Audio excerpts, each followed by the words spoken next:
France and Germany and most other Western leaders have, and he refused to do so. When you travel, you see an American president on the news, sometimes more than you even see an American president on the news here. But what message does that send around the world? Well, he's rewarding Russian interference. I mean, he's rewarding it by doing what Chuck began to list out. But let me just build to the list. Not only did he denigrate NATO, he invited the Russians into the G7. He slow-rolled sanctions. He slow-rolled military aid to the Ukrainians who are fighting the Russians. He refused to condemn Russia's attack on an intelligence officer in the UK, a poison attack, an intelligence officer who, by the way, the United States helped win his freedom. He refused to condemn the Russians for putting bounties on the heads of U.S. service members. He exited Syria so Russia and other powers could go in. And now he's refusing to condemn Russia for this poison attack against an opposition figure. I mean, that's 7 things, Nicole, 7 rewards that Putin has received in exchange, a quid pro quo for supporting Donald Trump in his reelection. Well, you can't stop there. What do we do, Jeremy? Well, again, obviously the ultimate accountability in our system is at the ballot. And this has got to be an issue, I think, in the presidential campaign.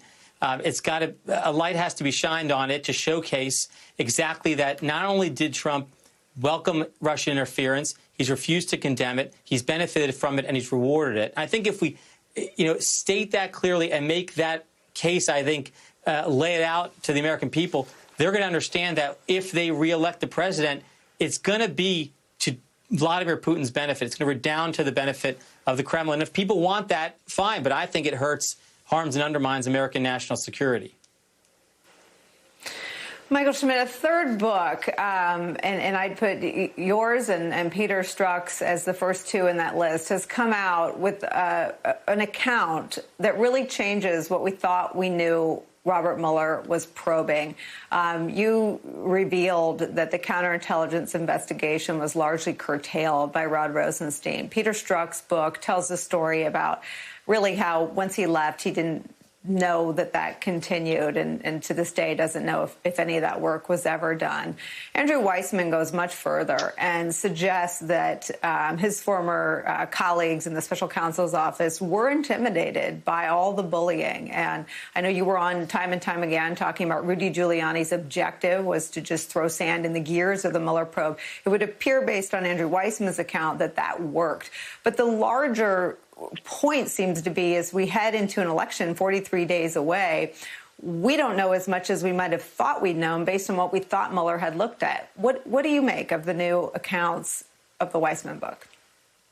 Well, Weissmann's saying that the Mueller team was reticent to look at the finances, as you were saying, in part because of the pushback and the anger and the furor that was coming from the president and his allies. If that's the case, then what it shows is just the effectiveness of what the president did.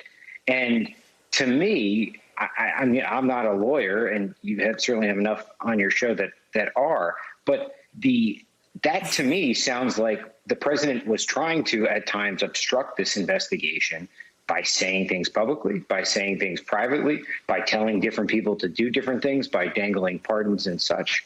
He was taking a wide range of actions.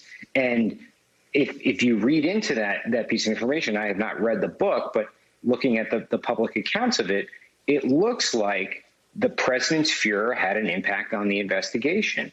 And if, that the investigators were afraid to take steps because they may get fired and there may be larger consequences to it. And to me, just as a journalist that has covered it, that sounds like pretty effective way of throwing sand in the gears of an investigation and of obstructing it. Whether that meets the legal barrier of that, I'm not sure, but that's sort of what it sounds like. Chuck Rosenberg, there's something so twisted that the investigators who were investigating obstruction are now known to have been obstructed by the president's obstructive behavior. And I guess it doesn't help anyone really to get wrapped around the axle and point fingers. And I know many of these folks are your former colleagues at the FBI, so I don't want to put you on the spot. But I want to ask you if we are more vulnerable. I mean, you had at one point presumed that Mueller would have looked at Trump's tax returns. It would appear from Andrew Weissman's account that did not happen. And I just wonder if you could speak to this accusation from Andrew Weissman, who was inside the Mueller special counsel team, that Donald Trump's financial ties to Russia were at best under-investigated.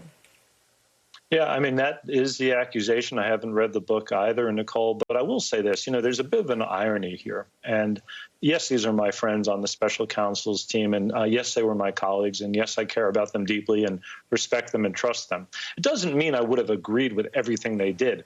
In big, complex investigations, and it doesn't get much bigger or more complex than this investigation, people disagree all the time. And unless you're in the room for each of these big and difficult decisions, right, casting aspersions on it from the outside, I think is deeply unfair. Now, having said that, remember, Mr. Barr laments the fact that his department is full of headhunters, by the way, an accusation that I think is ludicrous. And the president called this thing a witch hunt. Which I also think is ludicrous. And now Andrew Weissman is accusing former colleagues of being overly timid. I mean, not all of these things can be true at the same time. Again, they may have made decisions in ways I wouldn't have made them. When I was the head of the U.S. Attorney's Office, even when I was an assistant U.S. attorney meeting on a big case, we would argue and fight all the time. People had different ideas about strategy and tactics all the time. That is absolutely common in these things. There isn't a blueprint for big, difficult investigations.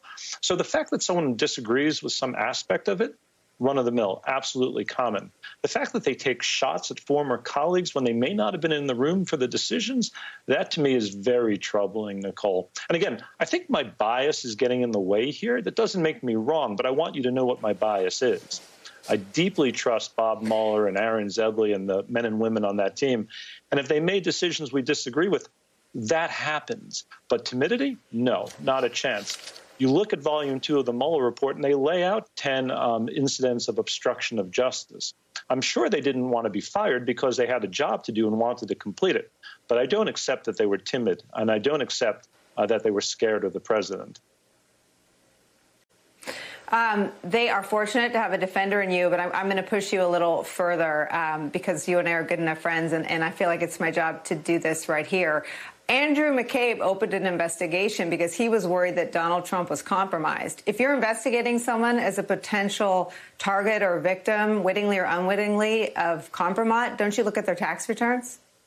Yes. And I said on your show and I said on other shows that I think that's an important place to start. I don't know that they didn't, but it seems like they may not have. So let's assume for purposes of your question, Nicole, which is a really good one, that they didn't. That, to me, would be a mistake. Now, again, in big, difficult, complex investigations, we don't always agree on what the tactics and strategy ought to be. The reason you look at tax returns is at least twofold. Number one, it tells you where money is coming from. And number two, it tells you where money may be going to. And, perhaps threefold, it also could be evidence in and of itself of a crime. So do you look at tax returns? I think you do. Had I been in the room, would I have been arguing that they ought to get his tax returns? Absolutely. They may have had a reason for not doing it, and I wasn't there to hear that discussion. Do I think it's a mistake, standing back in the light of day with hindsight being perfect, in front of a TV camera criticizing an investigation I wasn't part of? Yeah, I think it was a mistake if, in fact, they made it. You will not hear this conversation anywhere else because Chuck Rosenberg, Jeremy Bash, and Mike Schmidt are not assembled anywhere else at this hour.